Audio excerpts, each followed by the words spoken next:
Inaabangan pa rin kung sino ang i-endorso ni Pangulong Aquino sa pagkapresidente sa eleksyon 2016.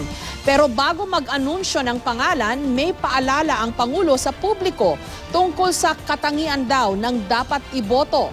May report si Lay Alves. Habang hinihintay ng marami kung sino ang i-endorso ni Pangulong Noynoy Aquino sa pagkapresidente sa 2016, may paalala na si Pinoy kung sino ang dapat at di dapat piliin ng taong bayan sa darating na eleksyon.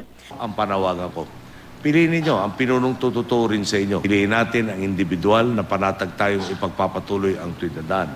Tanging kayo lamang po ang sambayan ng Pilipino ang pipili sa landas na tatahakin ng bansa sa mga darating na taon. Sinabi ito ng Pangulo sa pag-inspeksyon niya sa mahigit 1 bilyong pisong Angat Dam Rehabilitation Project sa Norzagaray, Bulacan. Mahalaga raw na patibayin ng dam lalo't malapit ito sa West Valley Fault.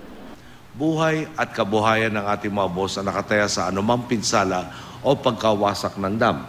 Ayon po kasi sa pag-aaral, kapag rumagasa ang tubig ng dam sa mga komunidad ng Bulacan at Pampanga, nasa 3 milyong Pilipino ang apektado. Ulitin ko po, 3 milyong Pilipino na maaaring maperwisyo ang kabuhayan o di kaya'y masaktan o masawi.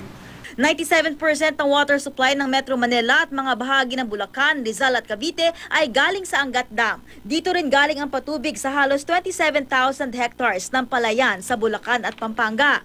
Sa kuryente naman, 246 megawatts ang nalilikha nito para sa Kalakhang, Luzon.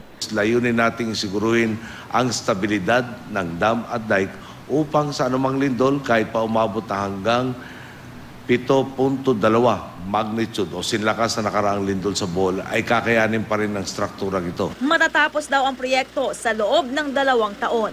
Lay Alves, GMA News.